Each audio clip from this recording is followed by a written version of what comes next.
बिस्मिल्लाहिर्रहमानिर्रहीम। Good morning Canada के एक और नए प्रोग्राम के साथ आपका होस्ट एजाज अकबर हाजिर खिदमत है। सुबह बखैर नाज़रीन। रूल और रेगुलेशन जो बनते हैं वो हमारी अपनी सेफ्टी के लिए होते हैं, हमें चाहिए कि उनको प्रॉपर फॉलो करें। अगर किसी रूल में ये है कि हम अगर बाइक चला रहे हैं और हमें हेलमेट पहनना है तो प्लीज़ उसको पहनें, अपने के लिए, अपने प्यारों के लिए। क्योंकि हाल ही में हमने देखा है कि बहुत सारे केसेस ऐसे आए हैं जो कि रोड एक्सीडेंट और ख़ास तौर पे सिंध के साइड और पंजाब के साइड हमने देखा है कि फॉग की वजह से बहुत से हादसात हुए हैं। दुनिया में ये बात मालूमात की गई है कि ज़्यादातर जो डेथ इंजरीज़ होती है वो हेड इंजरी की वजह से होती है, जो डेथ कॉज होता है वो हेड इंजरीज़ की वजह से होती है। तो अगर हम एक छोटा सा काम करें और अगर हम सब मिलकर बाइक पे हेलमेट पहने तो हम इस इतने बड़े परेशानी से बच सकते हैं और अपने प्यारों को भी अच्छी परेशानी से बचा सकते हैं। उसके साथ ही जो दूसरे फैक्टर्स होते हैं जैसे इंडिकेटर लाइट है और बाकी चीज़ें, उन सबको फॉलो करना चाहिए। आज हम प्रोग्राम का आगाज़ करते हैं। मैं बड़ा एक्साइटेड हूँ क्योंकि हमारे दरमियान जो शख्सियत बैठी है हम उनसे मालूमात करेंगे। ये एक माहिर मेडिकल भी हैं, उसके अलावा ये एक बहुत अच्छी पर्सनैलिटी भी हैं। हम बहुत तहे दिल से शुक्रगुजार है कि आपने हम अपना कीमती वक्त निकाला और हम प्रोग्राम में वेलकम करते हैं डॉक्टर एवज रिजवी साहब को। अस्सलाम वालेकुम सर। वालेकुम अस्सलाम। सर बहुत बहुत शुक्रिया, आपने प्रोग्राम में टाइम निकाला, अपना कीमती वक्त दिया। शुक्रगुजार तो मैं आपका हूँ कि आपने मुझे इस काबिल समझा कि आपके प्रोग्राम में अपने ख्यालात आपसे शेयर कर सकूँ। नहीं सर, इंशाल्लाह भी हमारे व्यूवर्स भी समझ जाएंगे कि हमने क्यों आपको बुलाया, आपकी काबिलियत जान के। सबसे पहले तो सर हमें ये बताइए कि थोड़ा सा अपने बैकग्राउंड के बारे में कि कहाँ आपकी पैदाइश हुई, कहाँ से आपने एजुकेशन स्टार्ट किया और क्या क्या अपने प्रोग्राम में अपने हमें बताइए। अपना बैकग्राउंड तो बहुत ही सिंपल सा हम्बल सा है भाई, कि स्टार्ट हमने जो किया था फार्मास्यूटिकल इंडस्ट्री से किया था और लकीली हमें वहाँ पे चांस मिले। जो टॉप कंपनीज थी MNCs मल्टीनेशनल, जिसमें उस ज़माने की top class company CBI, then GSK था, फिर सनोफी एवेरेटस थी और बायर आखिरी में काम किया और अराउंड 33-35 साल वहाँ पे काम किए। और इस दौरान डिफरेंट स्टेजेस पे तरक्कियाँ पाते हुए पाकिस्तान में भी और बाहर भी सर्व करने का एज एक्सपेक्टेड चांस मिला। और फिर हमने डिसाइड किया कि अपने दर्स व तदरीस के शोबे से अपने आप को वो सारी जो एक्सपर्टीज़ हुई थी, एक्सपीरियंस जो हुआ था, नई आने वाली जनरेशन को शेयर करें। इसके पॉइंट ऑफ व्यू से 2008 में हमने डॉ university of health sciences join कर लिया। डॉक्टर साहब ये बताएं पहले तो कि आपकी सुबह का आगाज कैसे होता है और एक हेल्दी मॉर्निंग का आगाज किस तरह किया जा सकता है? भाई सुबह का आगाज तो जो भी सिचुएशन होती है उसके लिहाज से, लेकिन कोशिश ये होती है और अल्लाह का फजल रहा है कि अर्ली वक्त में नमाज पढ़ने का चांस मिल जाता है, फजर का भी, और कभी कभी उससे पहले भी नमाज शब का भी चांस मिल जाता है। और उसके बाद जो है वही जो पहले सिलसिला होता था कि मैनुअली कंप्यूटर पे या लैपटॉप पे, अब वो सब कुछ अल्लाह ने इस मोबाइल के अंदर सारी फैसिलिटीज दे दी हैं। तो वहीं पे मेल चेक करने के बाद, और एक और चीज जो उसके बाद अब कॉमन हो गई है, और इस दौरान घर वाले भी तकरीबन सब नमाज पढ़ते हैं और फिर मैं चाय बनाता हूँ। अच्छा, ये बड़ी लोगों को हैरानगी होगी कि भाई मैं कौन सा ऐसी, लेकिन देखें कि आदमी अपना रोल जो है कंट्रीब्यूट करता है तो उसकी भी एक वैल्यू बनती है। तो यानी अगर हम आपके घर में गेस्ट बनेंगे तो हमें चाय आपके हाथ की मिलने वाली है? आप जब गेस्ट बनेंगे तो चाय कोई बेगम या हमारी बहू बनाएगी। अच्छा हमारे साथ क्योंकि हम आपकी मेहमानदारी में होंगे। सर आपकी कामयाबी का इतनी कुछ माशाल्लाह करने के बाद ये कामयाबी का राज क्या है, इसके पीछे मुझे हमारे व्यूवर्स को बताएं कि माशाल्लाह इस पोजीशन में आप कामयाबी तो बहुत बड़ी एक लफ्ज़ होता है और उसकी बहुत मंजिलें होती हैं, और मैं नहीं कहूँगा कि मैं कोई अभी इस स्टेज पे कोई कामयाब हूँ, लेकिन अल्लाह का शुक्र है क्योंकि ये मेरी गुड लक रही कि मुझे अच्छे असातिज़ा मिले और फैमिली का जो माहौल था बड़ा ही पढ़ा लिखा और अदबी किस्म का था, जहाँ पे डायरेक्शन थी कि कहाँ जाना है, और उसी पॉइंट ऑफ व्यू से जो भी हमारा पोटेंशियल था। ये बड़ा इंपॉर्टेंट होता है कि आपको डायरेक्शन मिल जाए। बिल्कुल, ये मेरी बहुत गुड लक रही। मेरे फादर इंजीनियर थे और भी जो सराउंडिंग में जो लोग थे, और हमारे ज़माने में ये फैसिलिटी नहीं होती थी कि हमारे ज़माने के लोगों को कैरियर काउंसलिंग हो कि आप में क्या पोटेंशियल है और आपको क्या पढ़ना चाहिए। इसके पॉइंट ऑफ व्यू से एक और जो कॉन्सेप्ट पता नहीं कैसे ऑटोमेटिकली अपना कुछ बुक्स पढ़ के या हमारा इंटरेक्शन जो इंटरनेशनली था बिकॉज ऑफ जो कंपनीज जो मैंने सर्व की, जो स्विट्ज़रलैंड की थी, इंग्लैंड की थी, फ्रांस की थी और जर्मनी की थी, तो वहाँ ये था कि जो भी काम करे right person at right place. तो वही जो मैंने पहले भी अर्ज़ किया था कि ये बहुत ज़रूरी होता है, जो कि हमारे यहाँ मिसिंग एलिमेंट था हमारी एजुकेशन में कि किसको क्या पढ़ना चाहिए। पहले ये होता था कि यहाँ पे जो मछली थी उसको भी उड़ने की तरबियत दी जा रही थी, टाइम होता था, और जो परिंदा था उसको तैरना सिखाया जा रहा था। तो ये मुमकिन नहीं। तो उससे पहले इवैल्यूएशन ऑफ द स्टूडेंट होती है। हर स्टूडेंट जो होता है एक अलहदा एंटिटी होता है। उसके पॉइंट ऑफ व्यू से अगर हम उसका प्रोग्राम, उसकी तालीम करें तो वो उसके लिए बेहतर होती है, और उसमें फिर वो खुशी के साथ, उसके बाद जो मैंने जो भी ये काम किए बहुत खुशी के साथ किए।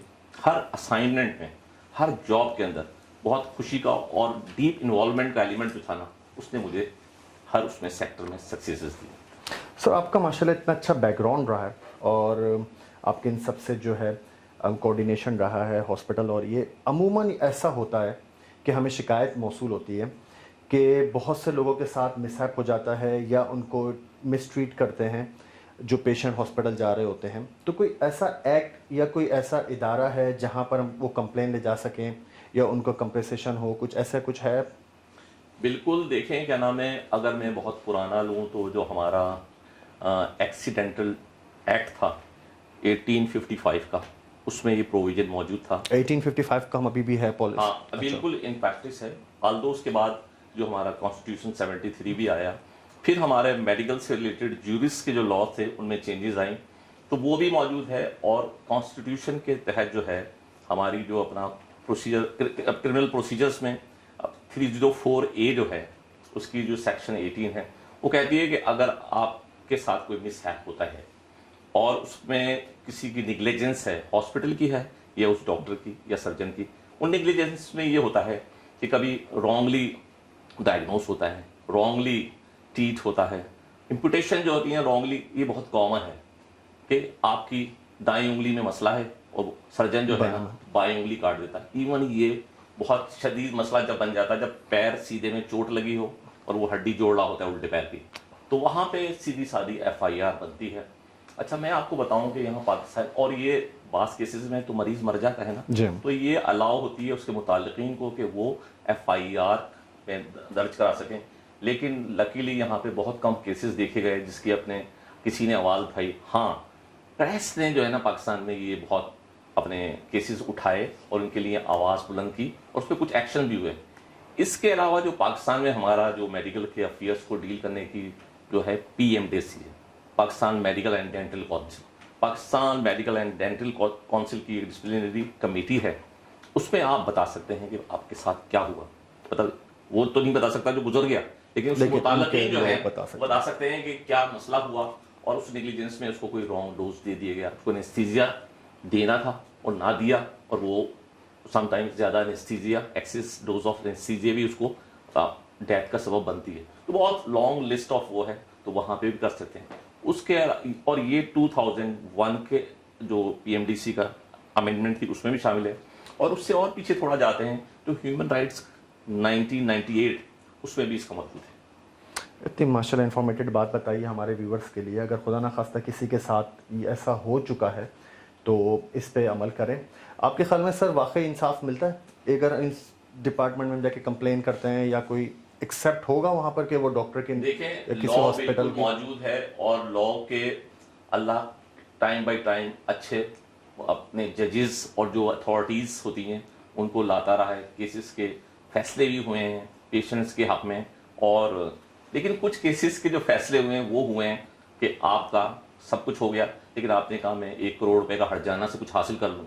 इस किस्म के केसेस वो रॉन्ग भी हालत केसेस की तो हिस्ट्रियाँ मौजूद हैं जहाँ पे सारी लोगों ने मिलके, लेकिन अगर किसी के साथ ज्यादती होती है तो वो उसके लिए ये लॉ मौजूद है कि वो वहाँ पे सूद करके उसके अपने सारे फैसले जो है ना हो सकते हैं। सर क्योंकि आपका बैकग्राउंड ऐसा है तो मुझे एक क्वेश्चन और दिमाग में आया कि फार्मास्यूटिकल कंपनी के जो माफिया बने हुए हैं, सॉरी टू से, बट यहाँ पर ऐसे बहुत सारे हमने देखे हैं इदारे हैं कि जो डॉक्टर्स को हॉलीडे प्रोवाइड करते हैं اور باقی اس طرح کی فیسیلیٹ کرتے ہیں ان کو ڈفرینٹ طریقے سے کہ ان کی میڈیکل کو پروموٹ کیا جائے.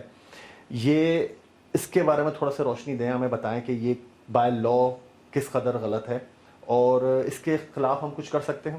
دیکھیں یہ تو آپ کسی سمپل آدمی کو بھی بتائیں کہ یہ ایک بد انتظامی کے تحت, بے ایمانی کے تحت, اپنے برانڈ کا فیور حاصل کرنے کے لیے ایک فارماسیوٹیکل کمپنی ڈاکٹر کا قلم خرید رہی ہے کہ اس کی دوائی لکھی جائے. اس سلسلے میں ویسے تو ہمارے پاکستان کے کانسٹیٹیوشن میں بھی ہے, لیکن جو ہمارا نیا ڈرگ ایکٹ ہے, drug regulatory authority of Pakistan کا, اس کا I am one of the review writers بھی ہوں. اچھا ماشاء جب یہ 2012 میں اسمبلی میں جا رہا تھا تو اس زمانے کے جو پرائم منسٹر تھے اپنا یوسف رضا گیلانی, ان کا ڈپارٹمنٹ سے میری کوآرڈینیشن تھی, ان کی پرنسپل سیکرٹری تھی کچھ سیٹھی, نرجس سیٹھی. تو اس زمانے میں 8 جو ایکسپرٹ تھے, I was one of those کہتے ہیں. اس میں ہم نے کہا تھا کہ بھائی یہ چیزیں ضرور ڈالی جائیں اور اس کی امپلیمنٹیشن ہو. تو یہ لا میں ڈلی نہیں تھی, لیکن موسٹ ریسنٹلی کوئی 1-8 ہفتے پہلے اس پہ اور جو نوٹیفیکیشن آیا ہے, گزٹ ایشو ہوا ہے میرے خیال میں اسی نومبر کے مہینے میں. وہ کہتا ہے کہ بھائی جب ڈاکٹرز اپنے آپ کی CME جو ہیں کنٹینیوڈ میڈیکل ایجوکیشنس کے لیے جائے تو اس کی نالج میں اضافہ ہو رہا ہے تو اپنا خرچہ خود کرے, اپنی ٹریولنگ کے پیسے دے, اپنے وہاں پہ لاجنگ کے دے, اپنے اسٹے کے. ہوتا یہ تھا کہ ان CMEs کے نام پہ کمپنیز جو تھیں وہ کہتی تھیں بھائی آپ کو ہم وہاں لے جا رہے ہیں اور آپ صرف, پہلے تو یہ ہوتا تھا کہ کارروائی کے لیے بھی کوئی پروگرام نہیں کرتے تھے, صرف انہیں کو بلا کے اور پھر ان کو UK میں اور پاکستان میں بھی بہت سارے مقامات پہ ان کو گھماتے پھراتے تھے, تھائی لینڈ, اور پھر ساری جو نئے ایوینیوز جو تھے نا ڈسکور ہوتے جاتے تھے. تو اس کے بعد آ کے وہ ان کا ٹارگیٹ باقاعدہ پورا کرتے تھے. اور اس کو ٹارگیٹ جو ہوتے تھے کس فارم میں ہوتے تھے, سم ٹائم اس کی جو یہی ساری ٹریولنگ ہو گئی, اس کی اسٹے کرا دی, ہوٹلنگ کرا دی, بچوں کی فیسیں دینے کے کام فارماسیوٹیکل کمپنی سے لیے جاتے, ان کے کلینکس میں AC لگوانے کے کام کمپنی سے لیے جاتے, ان کو لیزنگ پہ گاڑیاں دلاتے تھے کمپنیز. اور لیکن اب یہ لا تو آیا ہے, لیکن لا کامیاب جبھی ہوگا کہ اس پہ ٹرو امپلیمنٹیشن ہو جائے. کیونکہ دیکھیں بہت سارے قانون پاکستان میں ہیں, لیکن ان کی ایسی ہوتی ہیں ضروریات کہ بھائی 4 گواہ ہوں تو وہ آپ کی FIR کٹے گی یا آپ کی جو ہے نا ثبوت, بعض چیزوں میں ثبوت نہیں ہو سکتے. تو یہ ڈرافٹ نے بہت سارے آج کے موجودہ زمانے کے پوائنٹ آف ویو سے کنیکشنز ان کو ہیں کہ بھائی ٹریولنگ کرتے وقت ایک ڈاکٹر کو پتہ چل جائے تو اس سے جا کے پوچھیں بھائی تم نے اپنے ٹیکس, تمہاری انکم تو ہے نہیں, تم کیوں ٹریول کر رہے ہو, تو پھر وہ بتائے گا کہ بھائی فلانی کمپنی نے ہمیں بھیجا ہے, تو اس فلانی کمپنی کے ساتھ ایکشن ہو سکتا ہے. ادروائز جو لا میں تو موجود ہے اس کو پکڑنا مشکل ہے. آپ کیا ایڈوائز کریں گے ایک نارمل ہمارے ویورز کو یا پیشنٹ جو جائے ڈاکٹر کے پاس, کیا اس کے پاس یہ رائٹ ہے کہ وہ ڈاکٹر سے کہہ سکتا ہے کہ مجھے اس کا فارمولا لکھ کے دے دیں, نہ کہ کوئی اسپیسیفک نیم؟ دیکھیں یہ تو رائٹ پیشنٹ کا جو ہے نا جو اخلاقیات ہے میڈیکل کی, اس میں پیشنٹ کا ایون یہ تک رائٹ ہے کہ اس کو آپ چیک کیسے کریں گے. کچھ ریجنل کیا نام ریکوائرمنٹس ہوتی ہیں جہاں پہ اگر ڈاکٹر نہیں کرا تو he or she is not allowed to check according to deviation from those laws. جو ریجنل لا ہوتے ہیں ہمارے اپنے صوبائی ہوتے ہیں اور علاقائی ہوتے ہیں, تو ڈاکٹر کا پیشنٹ کا بالکل رائٹ ہے. اور دنیا بھر میں تو ہوتا ہی ہے کہ ان کے ول کے اگینسٹ اگر کچھ ہوتا ہے تو وہاں پہ کیسز بنتے ہیں. اچھا یہ بات میں بھول گیا کہ PMDC از اتھرائز کہ اگر کوئی چیزیں اپنا مس ہیپ ہو رہے ہیں, نیگلیجنس ہو رہی ہے, اور جو PMDC کی ابھی میں نے بات, تو وہ they are authorized to cancel license of practicing. اچھا کہ اگر کسی کو کمپلین کر دی جائے اور انہوں نے اپنا انویسٹیگیٹ کر لیا اور پروو ہو گئی تو وہ ڈاکٹر جو ہے نا پریکٹس نہیں کر سکتا. تو یہاں پہ یہ بالکل رائٹ ہے پیشنٹ کا کہ وہ اپنے ڈاکٹر سے پوچھ سکتا ہے. اور لیکن یہاں پہ میں ایک پوائنٹ کو مینشن کرنا ضروری سمجھوں گا, پاس پیشنٹ جو ہوتے ہیں نا آج یہ ساری اویلیبلٹی آف ڈیٹا کے پوائنٹ آف ویو سے ان چیزوں میں بھی پہنچ جاتے ہیں جو پیشنٹ کا تعلق نہیں ہوتا. اس کے سائیڈ افیکٹس کیا ہیں, یہ کہاں پہ ہے, کیوں ہیں, کیسے, اس میں پھر بہت تو کوشش کرنی چاہیے کہ اچھے ڈاکٹر کے پاس جائیں اور اچھی جو اس نے ایڈوائزز یا پرسکرپشن دی ہے اس پہ اکارڈنگلی کریں. ایک چیز ابھی آپ نے ایک کوشچن کیا تو میں اس پہ ایک کوشچن دماغ میں آیا ہے کہ آپ کہتے ہیں سائیڈ افیکٹ پیشنٹ کا اس پہ نہیں جانا چاہیے, لیکن میں نے یہاں دیکھا جیسے کہ کینیڈا میں آپ سے جو ہے ڈاکٹر پوچھتے ہیں کہ کوئی آپ کو کسی چیز سے الرجی تو نہیں ہے یا کوئی ایسے آپ انٹالریٹ تو نہیں ہیں. یہ سب چیزیں عموماً پاکستان میں نہیں دیکھا گیا, وہ ڈاکٹر لکھ کے دے دیتے ہیں.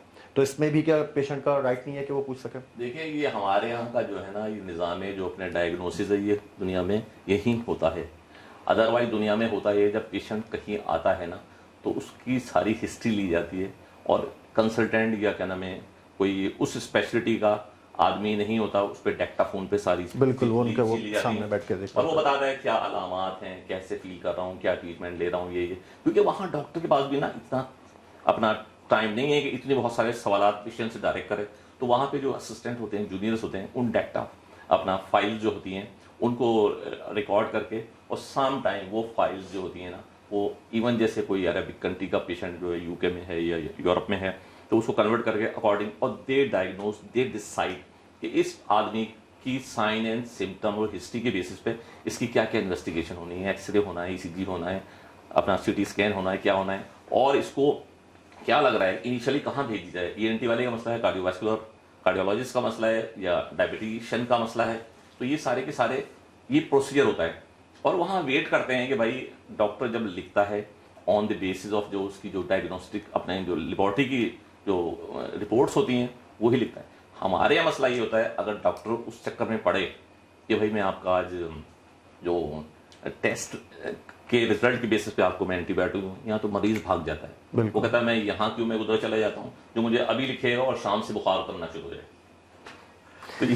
ماشاءاللہ بہت ہی زبردست گفتگو چل رہی تھی ہماری ناظرین, اور ہم امید کرتے ہیں کہ آپ نے بھی بہت سارے فائدے اٹھائے ہوں گے اس گفتگو سے, اور بہت سارے پوائنٹ آپ کو ایسے ملے ہوں گے جو ہمیں اس سے پہلے انفارمیشن نہیں تھی.